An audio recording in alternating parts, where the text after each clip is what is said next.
Here comes that 3-second.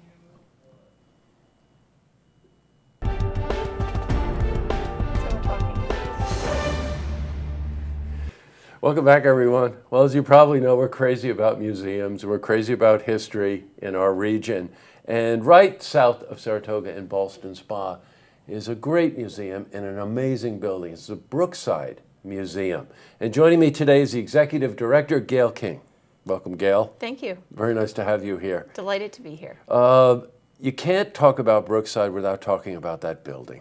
It's fantastic. It is fantastic. Give me a sense of that building. Tell our viewers about it. It was built in 1792 as a resort hotel. Went through a lot of different iterations, and now it's the home of the Saratoga County Historical Society. You know, so many of those buildings burned. They did. So many, you know, at that time, especially if they were in the hospitality business, you know, subject to candles and gasoline lanterns and all of these other things.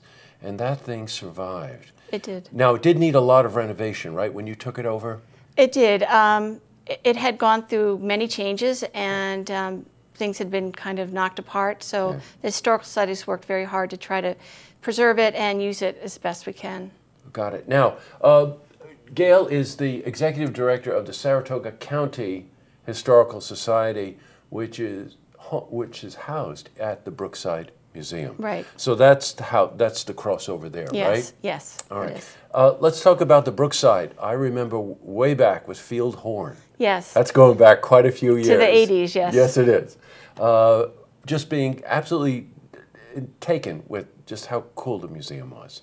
And all of the different sort of artifacts. And there's a mixture of things there. It's wonderful photography. There's beautiful textiles, right? That's and correct. One of the best exhibits I'd ever seen of farming equipment. Yes. Give me a sense of the mission of the museum. The mission of the museum is to preserve and collect and then educate about Saratoga County history. So our collection reflects that. We have a big farming community, we have manufacturing, we had all the textile mills, paper bag manufacturing here. Of course, we have the track and that whole different environment as well. So the collection reflects the county. Now, the museum also does something. I'm always interested in museums just not static places where you go and you look at a bunch of stuff. But if it is a vibrant community to the museum, they reach out. There's nice outreach programs. And one of the ones that we're always interested in are the educational ones. Yes. And I'm thinking of two in particular. You're probably thinking of Sheep to Shaw, which is where the farmers bring in their sheep. We shear them on site, and the kids learn about the whole process of manufacturing a garment, from shearing the sheep to making the wool to weaving.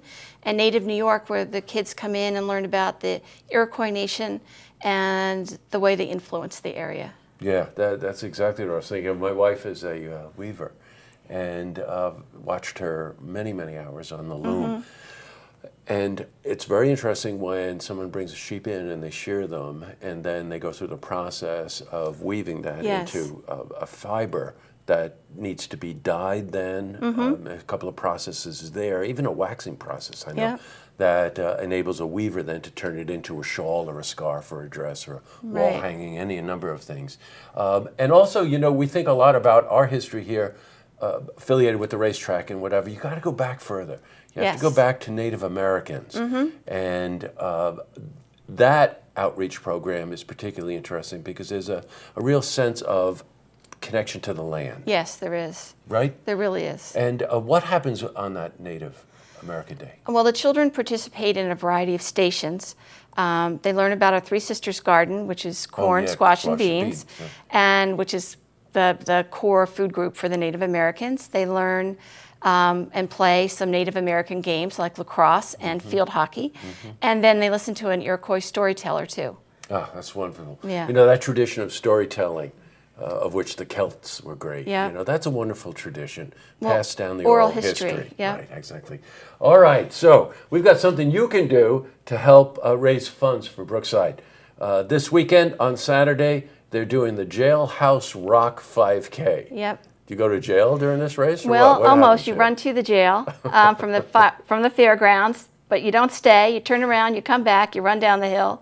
It's a great 5K. It's our 14th run, and we have about 400 runners. Oh, great Very turnout. fun, yeah. That's nice. Yeah. And typical of a lot of races, if you're an accomplished runner, you want to just go and run and, support the museum, that's one thing. But if you want to push a carriage, if you want to take a walk, Or if you're 80, we had 80-year-old runners last year, and they did terrific. Oh, you got So, something for me. Yeah, That's yes, we do. fantastic. You can toddle across the finish line. I like to take a golf cart Yeah. in these races. Well, me too. So, again, this Saturday, 8:30. Yes. Contact Bang. the museum if you want to race. Right. Yeah. Okay. It's $22 or something insignificant like that. Yeah. And all the money, and do the math, times 400 runners, that's a nice piece of change. Where is. does the money go? It supports all of our activities, education programs, our collection. There's about 35,000 pieces in our collection. Helps us preserve our building and keeps the organization running. Oh, yeah, it's terrific. I got to go down and see the museum. I haven't been there in a while. Yeah, but it's lots of changes. Stays in my memory, really does. All right, so the fundraiser is called Jailhouse Rock. Very clever. You got some music, some rockabilly music. We do. L.B. Walker sings for us, and Good. our runners get Elvis bobbleheads as a prize. So it's fun. Very, very nice. All right, it's called the Jailhouse Rock Run. It's a 5K. It's this Saturday. Get there early. Start running about 8:30. And all of the funds go to Brookside Museum. Great place. Nice to meet you. Very Good nice to have see you you in. too. Thank you. Good, thanks. To see this interview again, you can head to our website, looktvonline.com.